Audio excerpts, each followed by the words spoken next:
Mônica vem falar um pouquinho sobre esses bastidores relacionados à escolha do ministro que vai ocupar a vaga de Barroso no Supremo Tribunal Federal.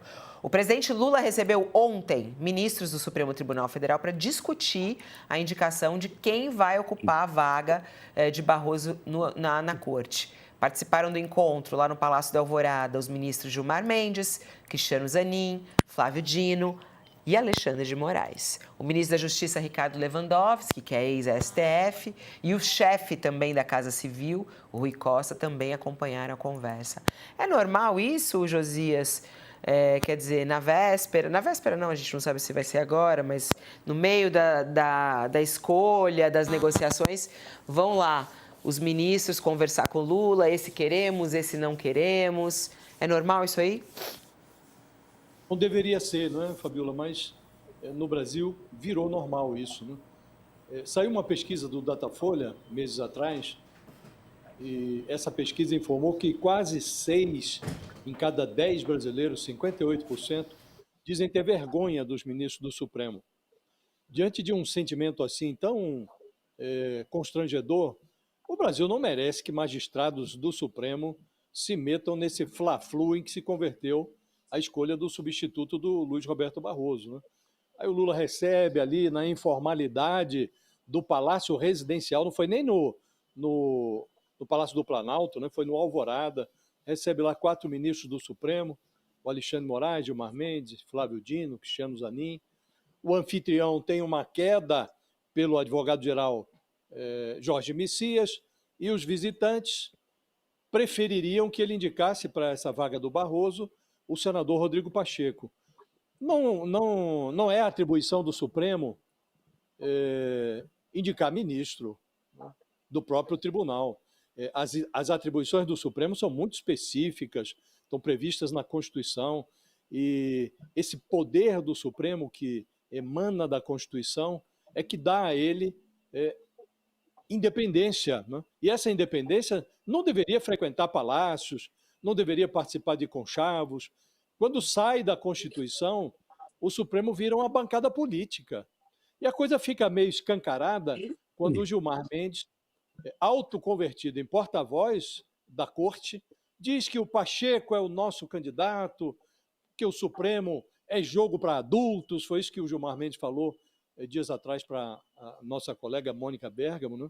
E aí qualquer criança de 5 anos fica autorizada a concluir que há no plenário do Supremo uma espécie de centrão de toga. Isso não ajuda, Fabiola, a atenuar a vergonha que foi captada pelo Datafolha, a vergonha que 58% dos brasileiros sentem os ministros do Supremo. O ministro do Supremo tem que voltar ali para a sua casinha, para o seu quadrado, cuidar das suas atribuições. Isso daqui não é atribuição de ministro do Supremo. Esse fla-flu que virou aí a escolha do substituto do Barroso, os ministros deviam ficar longe disso, Fabiola. Aconteceu coisa muito parecida durante a gestão Bolsonaro. Criticava-se muito aquela época.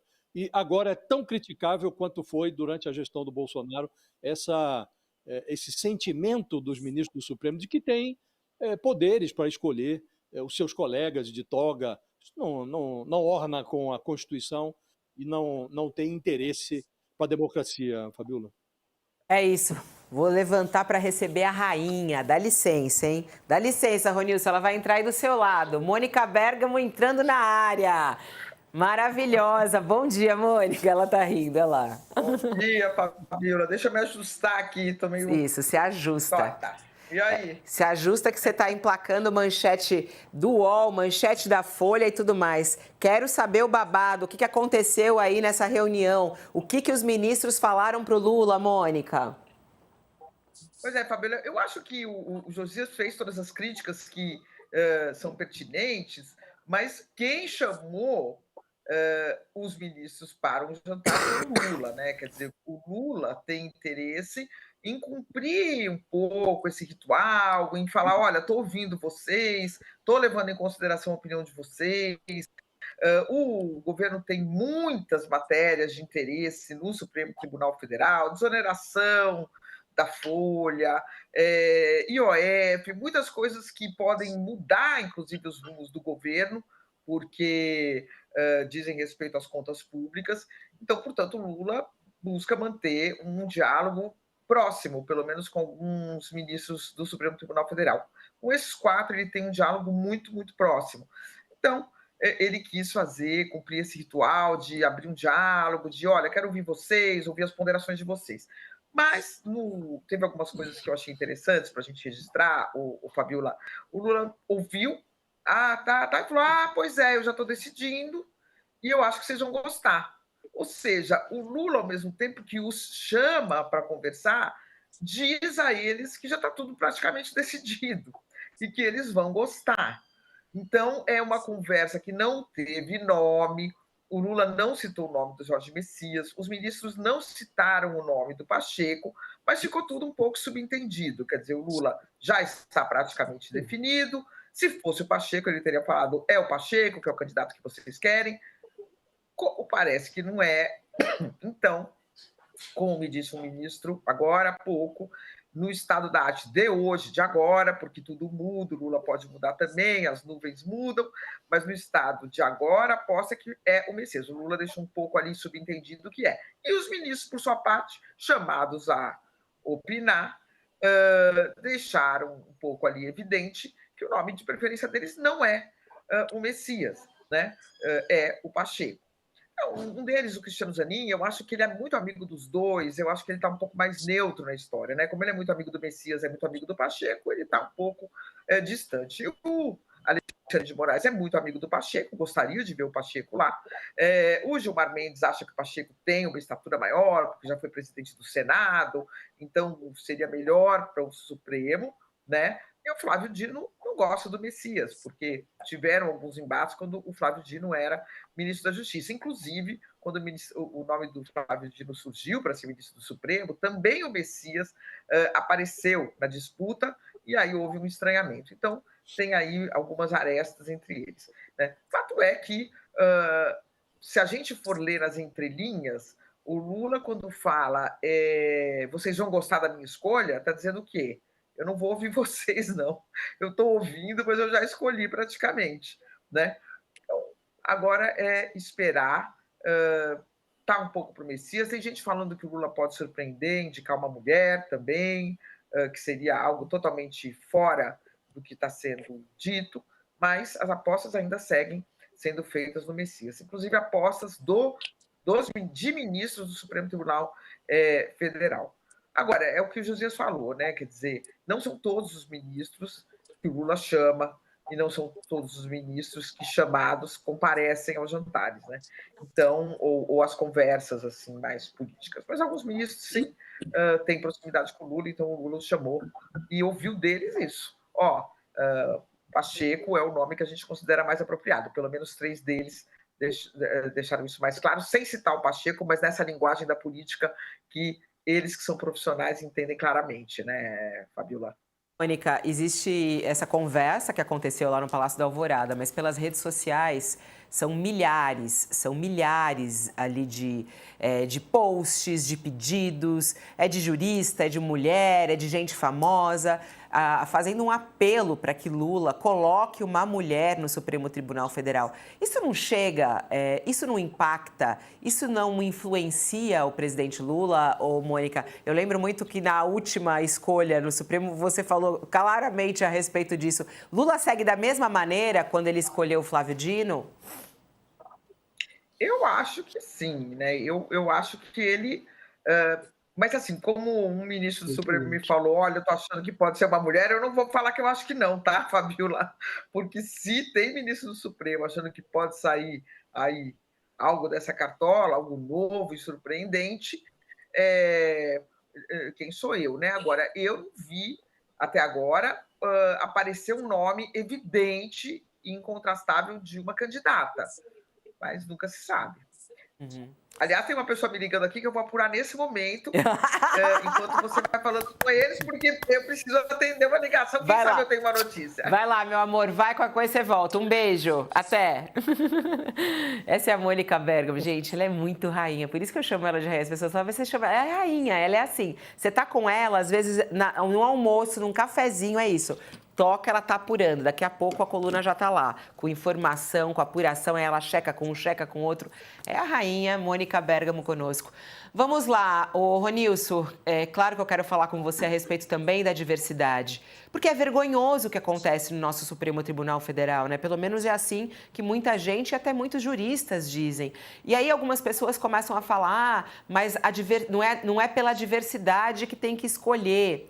Mas aí eu queria inverter a lógica e te perguntar, o que a diversidade traz quando a gente olha para a importância de um Supremo Tribunal Federal diverso?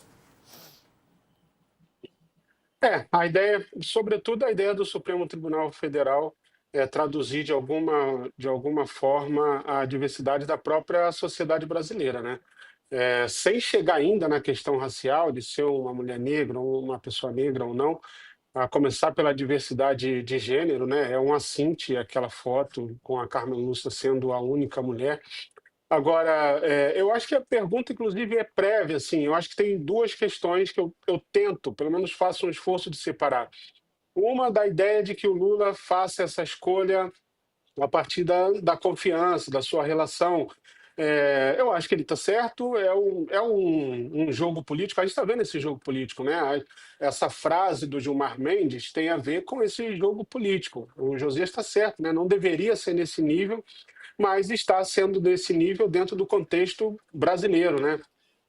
Se tornou um grande. O STF entrou nesse tabuleiro desse jogo político, onde o Pacheco é o preferido por conta também da sua estatura política, né? Da sua experiência política. Não é só por causa da sua vida ilibada ou do seu saber jurídico. Tá? É uma pequena interdição aqui, ou por causa do seu saber jurídico, mas, sobretudo, por causa da sua experiência política. Então, eu acho que isso é uma coisa. A outra coisa é o Lula fazer uma escolha por causa da questão da confiança, da relação, tá certo, mas a pergunta prévia é por que o Lula não se pergunta sobre as ausências do seu ciclo de confiança e da sua relação? Seu ciclo de relação... Um minutinho, filho. O ciclo de relação do Lula... Ronilson, não tem jeito, não tem jeito.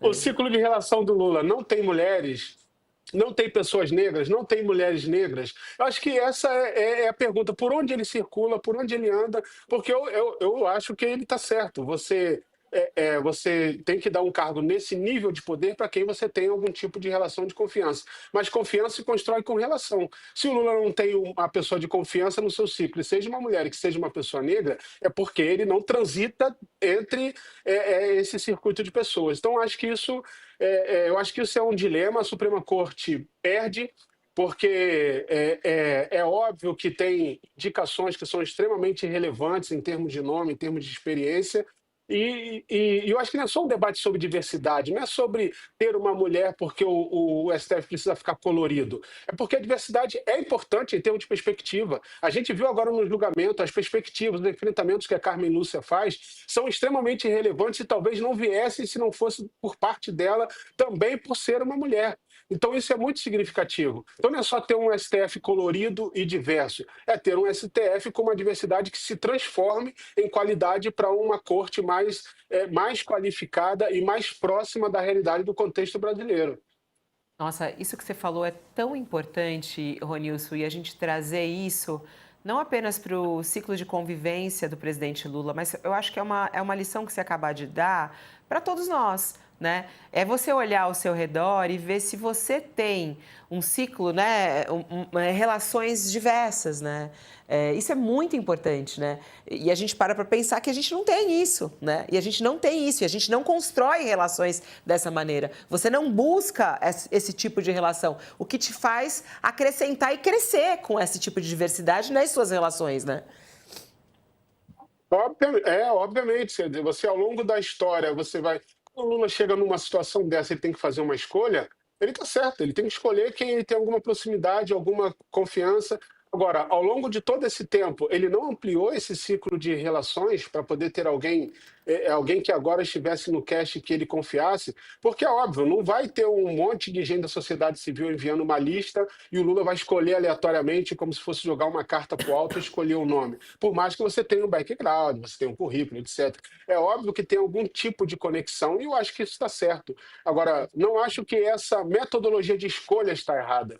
Eu acho que o background que ele cria, que permite ele fazer as escolhas, é que está errado. Ele não ampliar esse ciclo de relações, ele não ter sido fiel à sua entrada na sua posse, que foi tão histórica em termos de diversidade, é que eu acho que o erro está aí, e não na sua metodologia de escolha.